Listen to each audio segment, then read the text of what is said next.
மக்கள் வன்முறையில் ஈடுபட்டார்களா? இல்லை.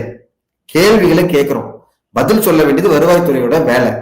அந்த வேலையை செய்யறதுக்கு கூட அவர்கள் முடியாம இருக்கும்போது போலீஸ்க்கு உள்ள என்ன வேலை? போலீஸ் ஏன் குறுக்க வருது? அப்போ இவர்கள் இந்த போலீஸ் ஒரு ஒரு குண்டர்கள் வேலை, ஒரு அடியாள் வேலை தான் தொடர்ந்து இந்த மாதிரியான விஷயங்கள்ல செஞ்சிட்டு இருக்குது.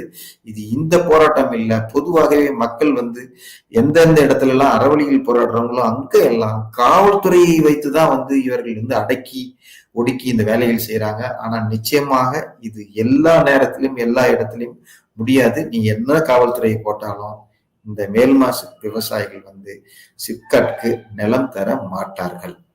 11 மணிக்கு ஒருத்தங்க, நான் நேற்று அது நடந்து காலையில 11 மணிக்கு பஸ்ல ஏறி இருக்கிறாங்க. இறங்கும் போது இவர்கள் இறங்குறாங்கிறத கவனிக்காம பேருந்து நகர்த்தி அந்த அம்மா கீழே விழுந்து அடிபட்டுருச்சு. உடனே அங்க இருக்கிற போலீஸ் இல்ல அப்படிலாம் இல்லைன்னு சொல்லி பாசாங்க பண்ணாங்க. சரி, அதையும் தாண்டி 108 வர வச்சு அத மருத்துவமனைக்கு கொண்டு போனா காவல்துறை அதனுடைய அந்த அனுமதி சீட்டை வாங்கிட்டு போகுது. ஏன்னா மக்கள் கிட்ட இருந்துச்சு அப்படின்னா மக்கள் அதை பெருசுபடுத்திடுவாங்க அப்படிங்கிற அந்த பயம் இருக்கிறவங்க எதுக்காக இந்த மாதிரி திருட்டு வேலை பண்ணணும் இந்த காவல்துறை? அப்போ அங்க கொண்டு போய் கொடுத்துட்டு அந்த மருத்துவர்களும் எந்த மருத்துவமும் பார்க்கலாம். அதன் பிறகு அவங்களுக்கு பிபி ரொம்ப அதிகமா இருக்குது.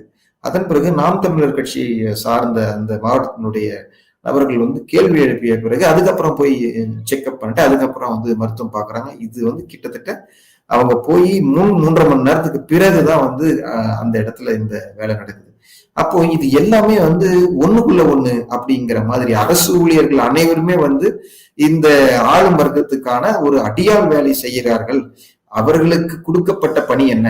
நான் மருத்துவர் அப்படின்னா நான் மருத்துவருக்கான வேலையை பார்க்கணுன்றதெல்லாம் தாண்டி இவர்கள் ஒரு அடியாட்கள், அரசாங்கத்தினுடைய ஒரு அடியாட்களா தான் அனைத்து துறையுமே செயல்படுதோ அப்படிங்கிற ஒரு கேள்வி நம்ம